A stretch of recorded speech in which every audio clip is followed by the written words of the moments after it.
هموطنان گرامی السلام علیکم. امروز بودجه ملی سال مالی 1400 توسط اعضای محترم شورای ملی تصویب گردید.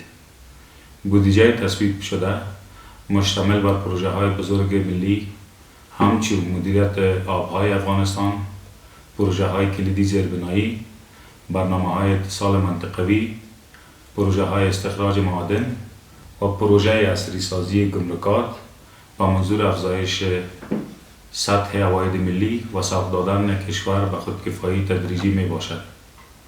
همچنان جهت بهبود در عرضه خدمات، تأمین عدالت اجتماعی و توازن در مکافات، در معاشات معلمین و مامورین پایین رتبه ملکی از آغاز ماه عمل سال 1400 افزایش قابل ملاحظه در نظر گرفته شده است.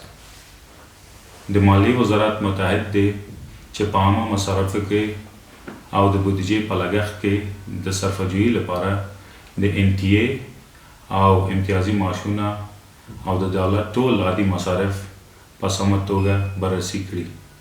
همچنین پروسه بودیجه سازی نیاز به بازنگری جدی دارد تا وسیله بهتر جهت انعکاس اولویت‌های دولت و مسبب به عرضه خدمات بهتر گردد. با همین منظور پروسه بودجه سازی سال مالی 1401 را بازنگری جدی می نماییم.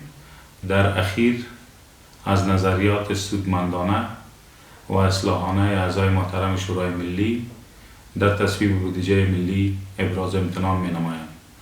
همدارنگ د ملی بودجه په ترتیب کې د جلالت مآب رئیس جمهور له حمایت د اداراتو له همکارۍ او د مالیې وزارت د ټولو همکارانو څخه د زړه له کومې مننه کوم.